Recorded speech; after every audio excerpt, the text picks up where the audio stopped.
Assalamualaikum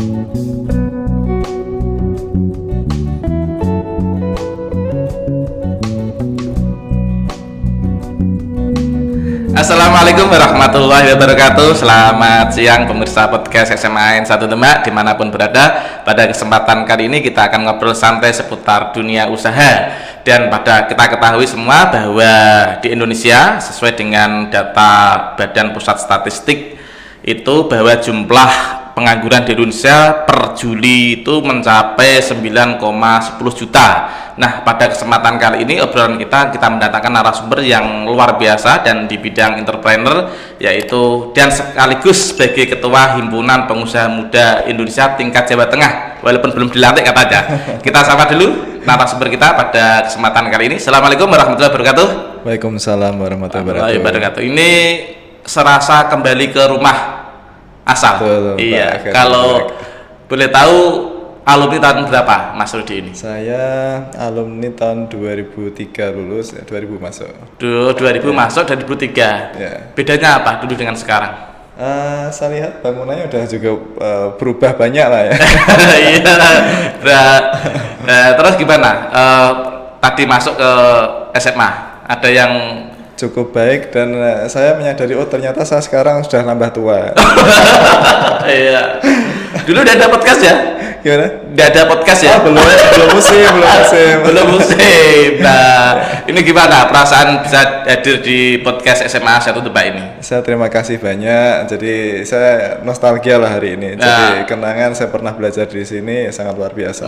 Masih ada memori yang bisa diingat di SMA 1 Demak? Pastinya. Apa kurang lebih kira-kira? Wah, itu rahasia. Pacaran nggak boleh. Iya. Nah, artinya dari bapak ibu guru yang paling dikenal atau apa kan gitu, bisa ada yang memorinya masih teringat beberapa puluh tahun silam yang lalu kan gitu. Betul, jadi ya kami harus ingat bahwa bapak ibu guru pernah ngajar saya, bisa saya menjadi seperti sekarang ini karena beliau. Jadi saya harus hormat lah. Iya. Ya.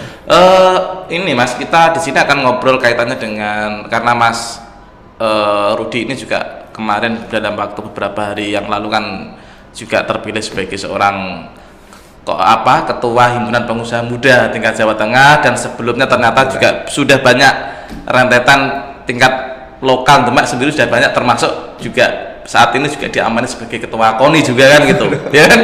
Informanya tepat banget ya. Iya. Nah, ini tapi kita ini lebih banyak pada bidang entrepreneur sih Mas. Ya. Sebenarnya Mas Rudi ini kapan mulai terjun di dalam bidang entrepreneurship ini Mas? Ya, kalau dunia usaha sih saya senang dari kecil. Saya TK aja udah melukis, besok besar saya punya truk banyak. Jadi saya sering gambar itu Pak. Gambar truk gitu, gambar truk lagi gitu. Ya, cita-cita itu ternyata kalau kita fokuskan gitu, ternyata juga Allah Maha mendengar juga. Jadi memang butuh waktu, iya, betul, proses iya. Tapi ternyata kalau kita punya cita-cita yang kuat, Allah akan mengabulkan juga. Itu berarti ya. Jadi seorang usaha ini memang sudah dari awal, dari kecil. Ya, jadi saya senang melihat orang kerja. Jadi kebetulan waktu itu kami punya kenangan juga bahwa bapak saya coba untuk leasing mobil pertama kali perdana, dan saya lihat waktu itu baru bisa ngomong gitu. Mungkin sekarang ternyata saya masih ingat ya waktu itu. Jadi bapak nyetir sendiri, disetirin sendiri, terus ngambil ini hasil panen padi di Jawa Timur, di Jawa Tengah juga, termasuk ada sebagian di Jawa Barat gitu. Jadi masa kecil saya ikut bapak. Oh, berarti sambil truk, ya. Iya. Nah, dari situ jadi saya punya mengamati juga ya. Akhirnya anak punya referensi juga. Oh, ternyata bapak saya punya ini kegiatan yang cukup luar biasa gitu. Gitu. Dan saya juga menjadikan saya punya cita-cita di saat itu. Saya ingin nantinya saya nggak punya cuman hanya satu, tapi punya banyak. Banyak apa Mas? Oh iya. Karena tadi ya dibangun sejak sudah mengikuti orang tua untuk kesana kemari berkelana gitu ya. Betul. Jadi akhirnya saya kelas 2 SD saya jualan permen ke teman saya. Jadi saya kan ada dekat tetangga punya jualan apa namanya toko kelontong gitu kan. Nah itu ada bonus menarik, beli 2 dapat 3 saat itu. Nah kemudian akhirnya saya punya inisiatif untuk saya manfaatkan. Saya beli terus saya jual ke teman-teman, akhirnya saya dapat untung loh. Waktu itu nilainya Rp25 lah. Iya saat itu ya. Saat itu. Jadi akhirnya saya dapat untung, tapi ya nggak lama kemudian ketahuan kalau saya nyari untung.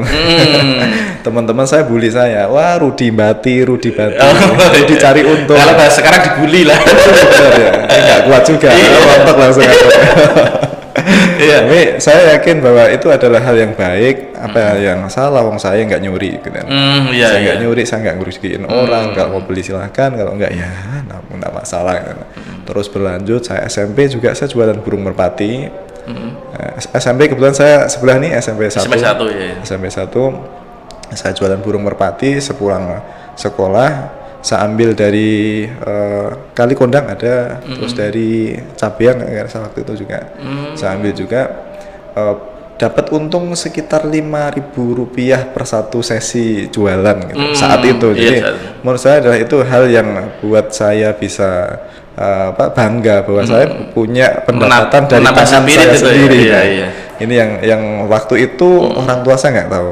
Ya, berarti Mas Rudi sejak kecil menginisiasi untuk kegiatan membangun berwirausaha itu orang tua belum tahu? Nggak tahu. Jadi hal demikian saya nggak pernah cerita sama bapak ibu saya. Yang penting dilakukan sendiri gitu ya? Saya lakukan sendiri. Tapi memang bahwa di kegiatan usaha referensi juga ada guru saya juga, ibu saya memang orang senang berwirausaha dan kebetulan saya juga senang mendampingi beliau juga. Jadi ya nambah ilmu lah. Terus kemudian dilanjut lagi. Ya, jadi dalam perjalanan beberapa hal yang bisa saya lakukan. Termasuk waktu itu ibu punya cita-cita pengen punya ekskavator ditaruh di Gunung Merapi gitu. Saya yang berjuang waktu itu, saya yang lari ke sana. Waktu itu saya kalau nggak salah SMA waktu itu. Sudah di SMA? SMA. Saya bawa alat berat itu, ya alat berat baru satu itu, baru tahu ekskavator itu kayak apa, leasingnya gimana, punya satu itu. Akhirnya saya taruh di sana, dihadang sama preman sana. Dihadang sama preman. Saya ya agak pusing juga, nggak ngerti kan jalan keluar gimana. Medannya anak umur SMA, kan, umur SMA udah berhadapan dengan preman gitu kan. Akhirnya saya coba untuk cari tahu siapa sih di sini yang sebagai top leadernya, atau penguasanya di sini siapa?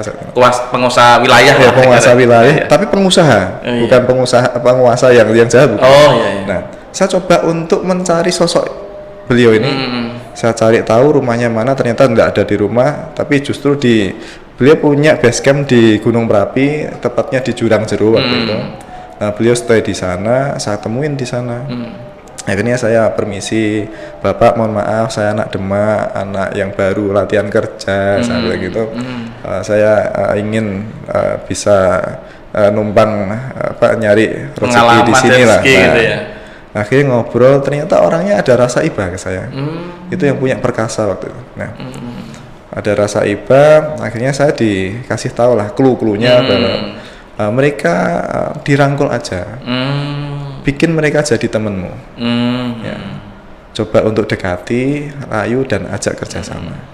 Akhirnya bener apa yang diomongin beliau itu saya sampaikan ke yang ngakunya preman setempat itu, dan akhirnya setuju dan deal, dan akhirnya jalan bareng. Begitu. Gitulah. Apa terus kemudian waktu Mas Rudi, karena tadi sudah di tingkat untuk usia SMA, kemudian sudah sampai ke Merapi, apa tidak ganggu waktu itu kegiatan belajar mengajar Mas Rudi itu sendiri di SMA? Iya, jadi memang saya ambil momen mana yang bisa untuk saya manfaatkan untuk waktu luang tersebut. Contohnya maksudnya momen, misalnya kan waktu Mas Rudi barangkali kan Senin sampai Sabtu, tidak seperti sekarang Senin sampai Jumat, terus kan waktu yang untuk urusan itu. Ya, jadi minggu itu saya manfaatkan, mungkin saya nggak tahu ya pas waktu hari libur apa enggak, saya kurang paham. Tapi waktu ke sana dan itu udah bisa masuk dan udah bisa kita pantau dari jauh.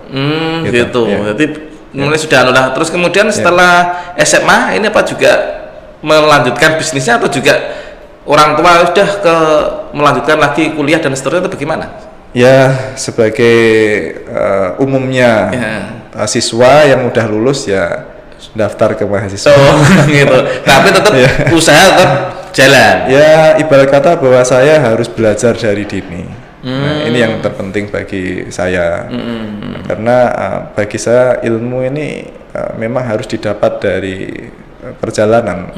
Ya, termasuk di dalam sekolah pun juga sama, ilmu juga harus dicari, sama juga pengalaman harus kita cari sebanyak-banyaknya untuk referensi kita ke depan.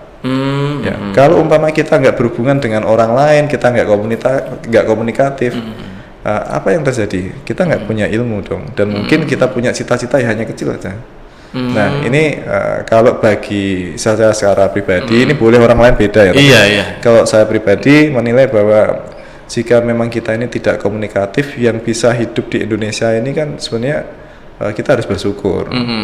Indonesia punya segala-galanya nih, lautnya, sumber daya alam melimpah ya. Jadi bahasa Jawa itu sumber daya manusia pun banyak. Jangan sampai Cina ya gitu. Orang bilang kalau di Indonesia ini KB susah, enggak masalah juga, ternyata baik kok gitu. Iya.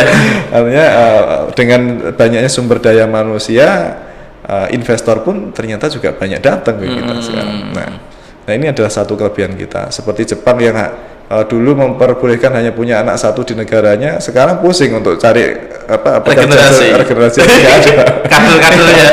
Ada. Iya. Nah, inilah Indonesia yang kita punya ini tempat yang sangat luas dan betul-betul subur, suhunya juga tidak ekstrim juga. Umpama nih kita lahirnya di Timur Tengah kan, udah suhunya panas, gurun, di sana perang terus ya kan, isinya nyelamat ke nyawa ya bahaya. Belum berpikir untuk usaha ya. Nggak ada waktu untuk berpikir usaha. Nah, kita harus mensyukuri kita lahir di Indonesia, tempatnya nyaman, ya tenang, ya menurut saya sih kita harus mensyukuri bahwa kita ini punya segala-galanya, termasuk kita juga diberikan sesuatu yang luar biasa oleh Allah, yaitu kita diberikan sehat. Kita punya indera cukup ya. Matanya bisa melihat dengan baik, mampu memanfaatkan atau tidak gitu ya. Nah, bentuk dari rasa syukur kita kepada Allah sama pencipta ya dengan kita memanfaatkan dengan sebaik mungkin gitu. Nah, berarti gini Mas Rudi, kalau ada pepatah Mas Rudi kan instan karena bapaknya sudah jadi seorang pengusaha sukses dan seterusnya, salah berarti Mas Rudi ya? Tidak ada yang salah sebetulnya, bahwa itu adalah menjadi branding saya yang baik. Ya, kalau dari diri saya untuk berbisnis, saya senang dengan memulai tangan saya sendiri. Gitu. Termasuk hal-hal kecil yang saya lakukan seperti jualan permen, jualan burung merpati. Jadi tidak orang tua sepenuhnya dikasih modal dan seterusnya. Kerja pun untuk saya secara pribadi, ya saya juga dengan kemampuan sekadarnya ini starting dari awal juga untuk saya asah kemampuan ini bisa menjadi cukup baik begitu. Nah, saya nggak untuk dengan bermodalkan saya hanya sebagai anak dan hanya tangan ini tidak hanya seperti ini aja, enggak baik lah bagi saya, enggak baik. Tidak selalu harus meminta gitu ya. Ya, dan itu saya lakukan menurut saya ini adalah hal yang betul-betul ini adalah prinsip yang sebenarnya begitu. Arti kata modal yang terbaik adalah pengalaman. Modal uang tuh nomor sekian sebetulnya. Karena energi bisa dicari. Dari apapun kita punya teman banyak, kita punya koneksi, relasi tadi. Ya, kelebihannya kalau saya waktu itu karena orang tua saya juga orangnya tidak pernah bersangkutan dengan pihak lain. Artinya referensi ini menjadi baik. Saat saya melakukan bisnis apapun, ini menjadi pijakan positif lah ya. Umpama nih saya punya keluarga yang kronologisnya berbisnis tidak baik, mungkin orang mau berbisnis sama saya udah takut duluan kan, karena kepercayaan dulu ya. Iya. Jadi saya tidak mengkiri bahwa orang tua kami adalah punya ikut andil dalam kesuksesan saya meskipun tidak secara langsung. Betul. Ya, jadi anaknya orang Demak ya saya yakin oh ini orangnya baik, ya udah deh ya. Ya. Gitu. Jadi opennya menjadi satu selangkah lebih cepat gitu. Iya, betul, karena termasuk sejak rekam orang tuanya dalam bidang bisnis pun juga tidak ada masalah juga ya. Nah, kalau boleh tahu ini Mas, karena tadi Mas Rudi sudah sejak awal bicara bisnis dan bisnis, sekarang ngelola bisnis berapa Mas? Kalau kan biar karena nanti sejak kecil dan seterusnya. Ya, berapa yang kalau sudah dikelola berapa, ini? mungkin saya tidak berani ngucap di sini. Mudah-mudahan kalau ada angka yang berapa ini kan ada. Enggak, maksudnya ada berapa usaha yang digeluti saat ini di bidang jasa atau di bidang yang lain atau? Baik, ya saya akan cerita tentang apa yang dalam perjalanan saya.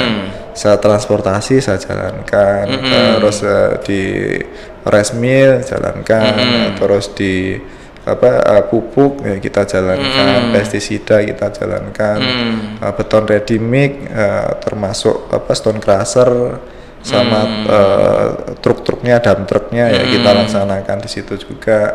Terus ayam ya mulai ternak sama RPA ya untuk pemasarannya itu juga kita lakukan juga.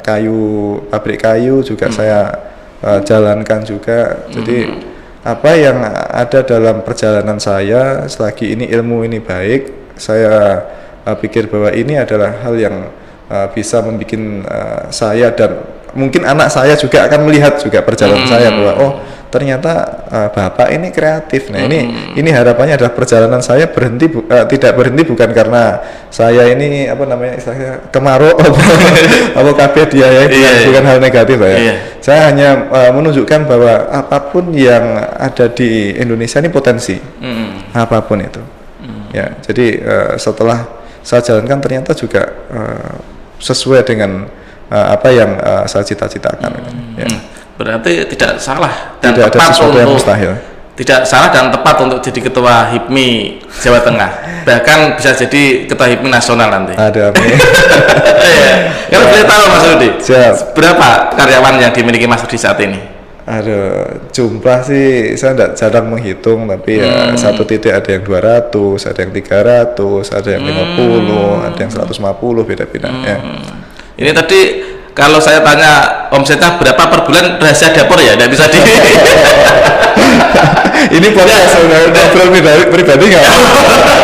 Iya, nanti berarti secara setelah selesai acara ya. Iya. Terus gini Mas Rudi, kita melihat bahwa Mas Rudi cukup aktif di dunia usaha, membangun dan seterusnya. Nah, ini kan tadi di awal saya sampaikan bahwa ternyata bangsa Indonesia ini sesuai dengan laporan BPS ini kita setiap tahun bahkan tahun 2021 itu ada 9,10 juta penduduk warga yang nganggur Mas. Pendapatnya Mas Rudi gimana Mas? Ya ini adalah proses bahwa semua orang jangan harap mendapatkan hasil kalau tanpa melalui proses itu sendiri. Yang perlu diketahui semua ini warga negara Indonesia bahwa kita ini punya tanah yang subur, punya tanah yang sangat luar biasa. Kita hidup di harta karun lah. Nah, kalau saya boleh bilang kita hidup di harta karun. Ini adalah buah semangat kita. Nah, tinggal kita ini semangat apa enggak? Ya. Terus mengenai tentang jumlah pengangguran, saya yakin bahwa Indonesia ini berproses. Saya ingat betul zaman saya masih kecil kayak apa. Terus saya SMP kayak apa, saya SMA kayak apa, dan terus sampai detik ini. Dan Indonesia kategori adalah negara yang kondusif lah.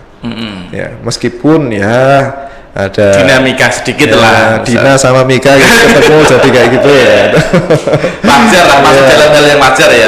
Dinamika. Ya betul. Jadi memang ya di negara lain pun ya sama juga.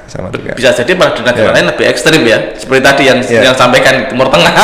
Ya, tapi ada juga yang bisa menjadi referensi kita bahwa persatuan itu penting. Contoh negara yang memang betul-betul negara yang ingin mempersatukan itu, oh ternyata buahnya adalah baik. Ya boleh kata Korea ini mendoktrin rakyatnya, Anda ini harus betul-betul cinta tanah air, kalau enggak nanti kita perang sama sebelah gimana kan gitu.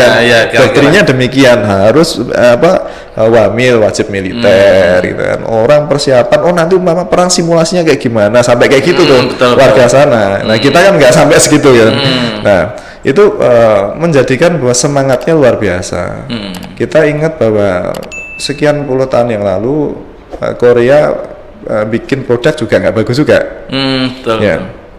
Ya biasa-biasa aja. Tapi karena semangatnya dan aturannya juga mendukung bahwa mobil pertama itu harus mobil Korea. Ternyata sana juga bisa maju dengan sangat cepat meskipun itu negara yang sangat kecil. Sangat kecil. Ya ibarat kata ya hampir mirip kayak Jawa Tengah. Betul. Tapi bisa berkembang segitu cepat. Nah, sampai saking cepatnya sekarang menjadi investor di sini. Ada Hyundai masuk di sini, cukup gede juga mobil listrik yang nanti bakal di sini. Nah, saya hanya ya bercita-cita aja bahwa suatu saat kita semua warga negara Indonesia mau untuk berjuang untuk hal-hal demikian. Sehingga nanti bisa meminimalisir jumlah pengangguran itu ya.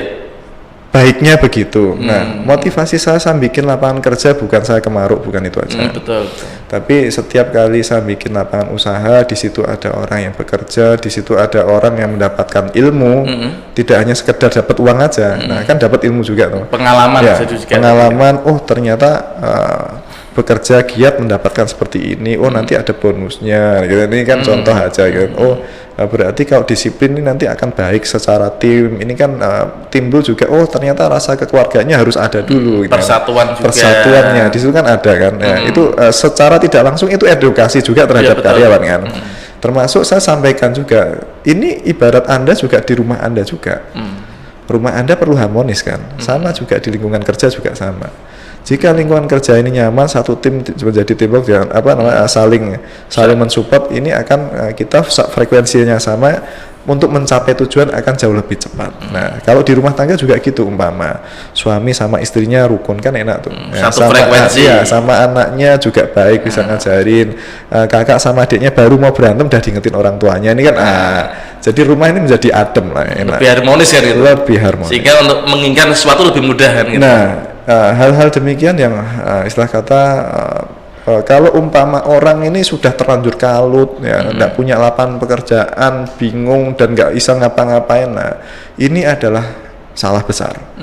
Ya, istilah kata boleh dibilang ya kurang mensyukuri juga.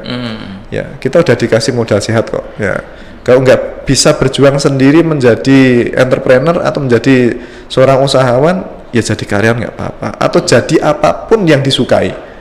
Ya, selagi dengan hal yang positif tadi ya. Betul. Yang terpenting bahwa memilih tujuannya, oh akan menjadi guru seumpama. Guru sangat luar biasa. Ya, sangat baik, mulia banget ya. Akan menjadi guru ngaji, oh ini sangat luar biasa juga ya, karena orang juga memang penting gitu. Ya, tidak semua juga orang akan diarahkan menjadi pengusaha semua, tidak mungkin. Mau jadi guru semua juga tidak mungkin. Tidak mungkin juga. Birokrasi semua juga tidak mungkin. Ya, jadi ya mengisi sesuai porsi yang disukai masing-masing lah. Ya betul. Nah, begitulah ini Mas Rudi, kita kan termasuk salah satunya itu kan kadang bangsa Indonesia ini kan dalam konteks tidak seperti jenengan semua. Contoh misalnya membangun mental berwirausaha itu kan susah Mas. Nah, menurut jenengan bagaimana sih membangun mental berwirausaha itu? Karena jenengan tadi kan sejak kecil sudah terbiasa bangun jatuh. Kalau seseorang itu belum berani kan ini mental. Betul. Saya tidak punya modal, saya tidak punya ini dan seterusnya. Menurut jenengan bagaimana yang harus dilakukan menjadi seorang entrepreneur pemula itu? Dan Anda juga sudah menjawabnya dengan sendirinya tadi kan, ya. Kira-kira gimana? Anda sudah menyebut bahwa mental itulah sebetulnya modal dasarnya. Ya. Kan tidak semua mental itu bagus, Mas. Betul. Nah, disitulah titiknya bahwa siapa yang bisa menguatkan mentalnya, fokus terhadap tujuannya, itulah yang bisa berhasil. Ya, memang saya katakan dari awal tadi ini tidak semuanya orang bisa berwirausaha. Tidak semuanya. Ya screening alam memang betul sih, karena baru perjuangan lagi ibarat kata ini kan mau masuk nih ya, mau masuk menjadi gerbang wirausaha gitu. Baru bla bla bla dapat benturan sana sini, waduh nggak cocok nih saya jadi pengusaha. Ya udah selesai finish gitu. Tapi kalau umpama kita punya tujuan yang kuat nih, saya gagal hari ini nggak apa-apa, suatu saat saya bisa. Nah, cari ilmunya lagi, besok coba lagi. begitu seterusnya, dan akhirnya kita sampai pada tujuan kita. Nah, itu ilmu konsisten. Di luar itu banyak hal yang sekarang ini bisa betul-betul terwujud dengan sangat cepat. Dunia ini menjadi lebih luas, dan juga luas dalam konteks masih luas dan mudah dijangkau. Sekarang era digital nih. Contoh umpama podcast seperti ini, viewernya banyak jadi duit gitu. Salah satu nanti mungkin Mas Rudi. Ini kan mau jagung loh. Ya, nah ini yang apa namanya, euforia ini juga menjadi baik juga. Saya kata kalau saya kategori yang belum setuju atas orang yang bilang bahwa jangan pakai HP, anak kita jangan dikasih apa namanya teknologi demikian, nanti akan menjadi tidak baik karena di situ ada ilmu-ilmu yang tidak benar. Satu sisi iya, betul. Tapi di sisi lain bahwa HP ini punya banyak manfaat, mau belajar juga bisa dari HP, kan? Secara ilmunya di dalamnya juga wah sudah luar biasa. Dan terus terang aja bahwa saya belajar berbisnis di era sekarang, 60% mungkin dari HP saya. Ya. Dominasi salah satu referensinya ya dari HP tadi. Saya buka tentang potensi pasar, kapan itu turun, terus kapan itu bagus, itu saya coba untuk buka di dalam isi HP ini. Saya coba untuk searching referensinya seperti apa, terus yang apa top leadernya kayak apa nih, yang sempet yang paling jeleknya seperti apa. Ini sebagai pijakan awal kita kan referensinya itu ya kira-kira ya. Memilih suatu lapangan pekerjaan baru, kita mau mencetak ide bisnis baru ini, disitulah saya untuk memulainya. Setelah saya yakinkan bahwa oh ini kayaknya tepat, ini bagus, ini momennya oke, ya udah saya mulai persiapan yang lain baru 40%-nya saya untuk cari ilmu lagi secara langsung. Saya coba untuk masuk ilmu ininya kayak apa, produknya kayak apa, susahnya gimana, sudah mendekati 90% apa namanya ilmu ini tadi. Sama mulai yakin, oh berarti ini akan saya mulai. Nah, akan saya mulai ini tidak langsung seketika karena masih ada prepare modal juga. Iya. Nah, persiapan modal. Nah, ini Mas, kalau orang itu tadi dalam konteks dengan sudah persiapan, mapping, di-screening dan seterusnya, tapi ternyata orang tersebut tidak punya modal. Modal bisa dimanfaatkan, dicari bisa. Contohnya gimana Mas? Karena banyak orang kadang tidak punya modal, itu menjadi satu problem dan tantangan gitu loh. Ya makanya yang saya sampaikan dari awal, kelebihan saya adalah saya punya orang tua yang baik dalam track record. Nah, itu misalnya tidak yang seperti jaringan, misalnya saya atau siapa, terus kemudian setelah kita ada kajian, analisa dan seterusnya, analisa usaha dan ternyata kita 10% kita butuh modal. Tapi kita tidak punya modal dan punya akses. Gimana caranya menurut Mas Rudi? Kalau kebetulan Mas Rudi punya sounding, ada dana misalnya dari orang tua, pinjaman, lunak atau bagaimana, entah apa namanya. Tapi kalau orang yang belum punya modal sama sekali, Mas. Ya, networking tadi kan memang kita bentuk dulu. Jadi jaringan dulu. Ini perlu infrastruktur memang kita bikin. Makanya memang tidak akan mungkin bahwa kita ini daftar TK tapi lulus S2 kan tidak mungkin. Ya, jadi kalau daftar TK ya masuk di TK, nanti masuk ke SD. Tapi zaman sekarang di SD bisa percepatan juga kan itu. Kalau lihat apa di skala internasional, itu memungkinkan. Percepatan memungkinkan. Nah ini yang apa namanya pebisnis pun juga harus melakukan itu juga. Step by step ya lompatan kecil ya. Nah saat ada kesempatan lompatan besar dan itu diyakinkan bahwa tidak akan menjadi jatuh sakit berdarah-darah, nggak apa-apa masuk gitu. Ini versi saya. Bisa juga berbeda ya. Artinya proses ya. Memang kalau saya coba untuk sesuatu yang baru, memang teman-teman kategori apa namanya melihat saya ini, oh Rudi apalagi ketemu lagi mikirnya udah hal yang apa di luar ilmu yang sudah dipunyai gitu. Itu kan memang saya sering kan nyebrang kan.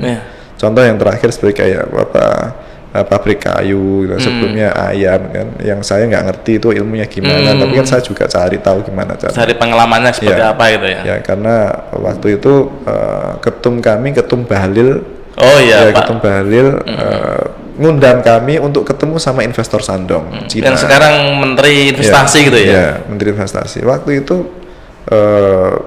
ada investor mau datang dengan skala sangat besar yang ingin punya pelabuhan sendiri, terus nanam hutan sendiri. Nah ini kan juga punya PLTU sendiri. Nah ini kan bahaya juga bagi kita. Pabrik kayu yang menurutku masih lebih simpel daripada bikin pabrik mobil. Kayu dikupas-kupas, dilem terus dijual gitu kan, jauh lebih simpel. Meskipun prakteknya juga nggak sesimpel itu. Tapi pikiran kami persimpel aja bahwa tidak ada sesuatu yang mustahil untuk kita pelajarin. Waktu itu kami ya dengan PD aja ketemu dengan investor Shandong. Kebetulan saya juga bahasa Mandarin sedikit-sedikit bisa. Sedikit bisa dari mana, Mas Rudi? Ya, kursus atau dari HP juga. Oh, dari HP. Betul, banyak manfaatnya ya. Sering ketemu sama orang gitu. Terus satu yang memang saya pernah referensi bisa saya ini belajar bahasa Mandarin meskipun baru bisa-bisaan ya. Saya belum bisa benar belum. Adalah Pak Dahlan Iskan. Oh, Pak Dahlan, Jawa Post Group. Jawa Post Group. Beliau usia segitu kok bisa bahasa Mandarin ya. Nah, waktu itu saya ketemu beliau sekitar tahun 2012 atau 2013 gitu. Nah, saat ketemu beliau, loh kok ternyata nelpon dengan pakai bahasa Mandarin. Nah, masa iya sih beliau yang seumur gitu aja bisa coba, masa saya ya. satu kata bahasa Mandarin Mas ya. Ya, si sini wo han hao ingwe wo Cian Mien Taja. Itu artinya apa Mas kira-kira? Ya jadi saya senang saya bisa ketemu sama kalian semua. Oh gitu. Iya. Terus gimana tadi endingnya dengan investor tadi? Nah endingnya dengan investor tadi Shandong Cina grup itu juga belum ingin berkolaborasi dengan kami karena inginnya abang Bahlil investor datang harus dipartnerkan dikawinkan sama pengusaha kita. Ya. Nah, gitu kan. Tapi kayaknya juga belum bisa berbuah kerjasama. Ya akhirnya saya jalan sendiri aja. Saya akan belajar dulu kayu lapis ini seperti apa, meskipun skala kecil gitu. Nah akhirnya saya coba untuk pelajari gitu. Akhirnya sekarang punya ya sudah usaha kayu sendiri ya, secara mandiri ya. Iya. Nah ini ternyata enggak terasa sudah asik hampir 1 jam ini Mas ya Mas Rudi. Nah ini Mas barangkali yang terakhir ini Mas, untuk bagaimana sih sebenarnya menjadi tips dan strategi menjadi seorang usaha di samping tadi punya pengalaman jenengan dan seterusnya, biar pemirsa podcast dan adik-adik kelas di SMA 1 Demak khususnya dan umumnya masyarakat Demak biar lebih termotivasi, karena sekarang itu memang ya harus usaha kalau memang pengen sukses kan gitu. Baik, kepada semua ini viewer baik SMA 1 maupun masyarakat semuanya yang melihat podcast ini, bahwa kita harus bersyukur bahwa kita sudah diberikan sehat oleh Tuhan Yang Maha Esa. Kedua juga kita dikasih pikiran yang sehat juga. Nah, pakailah pikiran kita dengan sebaik mungkin, asah kemampuan kita sesuai yang kita bisa ya. Itu seterusnya kita asah dengan secara rutin, bahwa yakin bahwa apa yang kita bisa lakukan ini bisa membuahkan hal yang positif. Nah, yang terbaik adalah mental semangat harus tetap dijaga, karena tidak akan mungkin berhasil manakala mental kita tuh lemah. Apapun itu, mau jadi atlet kayak atau apapun ya, kalau mentalnya udah down dulu ya udah selesai. Ya, jadi mental semangat. Contoh aja kena pandemi kayak kemarin kan, umpama nih jadi pebisnis mentalnya udah down, wah udah seperti kayak wah ini dunia mau runtuh ini, ekonomi berhenti semua, wah ini udah ya, ini adalah akhir dari segala-galanya. Mungkin berakhir benar gitu kan. Tapi kalau kita masih meyakini bahwa Allah itu masih berada masih ini ya, menjaga kita ya, bahwa suatu saat pandemi ini berakhir, kita ada kesempatan yang bisa kita manfaatkan, meskipun andaikan satu lubang terkecil sekalipun kita harusnya bisa melewatinya gitu. Nah itu yang modal dasar kita untuk menguatkan diri kita semua. Jadi tidak perlu punya modal finansial yang banyak untuk bisa memulai usaha gitu Mas ya? Saya tidak memungkiri bahwa finansial ini makanya kita tujuan kan itu juga ya. Karena tidak mungkin untuk bikin suatu karya tanpa energi sama sekali, dan yang kita tujukan juga energi juga. Iya, betul. Nah, bagaimana untuk teknik mengumpulkan energi? Sekarang banyak cara, dan sekarang memang jauh lebih mudah. Iya, kesempatan. Contoh aja Bunga Bank aja. Iya, bandingkan umpama zaman waktu saya dulu latihan kerja, dulu sekitar 12% tuh. Sekarang paling berapa? Nah, sekarang cuman sekitar antara 5-7%, ada yang 3,5%. Ya, itu kan artinya pemerintah sudah mulai melek untuk mendorong percepatan ekonomi. Nah, istilah kata bahwa untuk menjadi seorang wirausahawan di zaman sekarang ini terbuka lebar dibandingkan dengan zaman saya dulu waktu saya belajar. Tidak harus menunggu itu anaknya siapa enggak ya? Enggak penting. Ya. Penting. Jadi banyak kawan saya yang kebetulan saya kan masuk di HIPMI. Jadi di HIPMI ini saya mempunyai banyak pengalaman di luar. Usahanya jenisnya bermacam-macam. Ya memang sih ada yang sebelumnya punya kronologi yang sudah baik, tapi ada yang betul-betul memulai tapi akhirnya bisa berhasil. Ini menjadikan bahwa saya ini dapat pengalaman yang sangat berharga. Nah, terima kasih Mas Rudi atas obrolan seputar dunia usaha. Tapi terakhir ini Mas Rudi. Siap. Apa yang menjadi harapan Mas Rudi selaku Ketua HIPMI Jawa Tengah untuk membangun Jawa Tengah ke depan? Karena belum dilantik, paling tidak punya cita-cita. Baik, HIPMI ini adalah wadah. Ya, jadi saya masuk HIPMI ini menjadi saya punya banyak pengalaman. Nah, saya juga akan sharekan pengalaman ini terhadap siapapun yang ingin berjuang bersama-sama di HIPMI. Ya. HIPMI hampir di semua kabupaten kota di seluruh Indonesia ini ada. Di situ anak yang masih usianya dari 17-18 sampai di 40 tahun. Ya. Jadi kalau udah 41 tahun ke atas ya HIPMI sih, tapi udah menjadi dewan pembina. Oh gitu. Ya. Nanti dewan pembina lagi Kadin. Ya, bisa masuk di Kadin juga. Nah, ini adalah waktu yang tepat untuk kita belajar bersama, untuk tadi yang sesuai saya sampaikan dari awal, persatuan kesatuan ini harus kita jalin sebaik mungkin. Karena tujuan kita akan bisa berhasil manakala ini kita berbondong-bondong berboyong satu misi tadi. Ilmu semut lah. Iya. Semut itu kan gotong royong ngangkat yang barang gede aja bisa. Nah, ini kita juga harus punya mental demikian.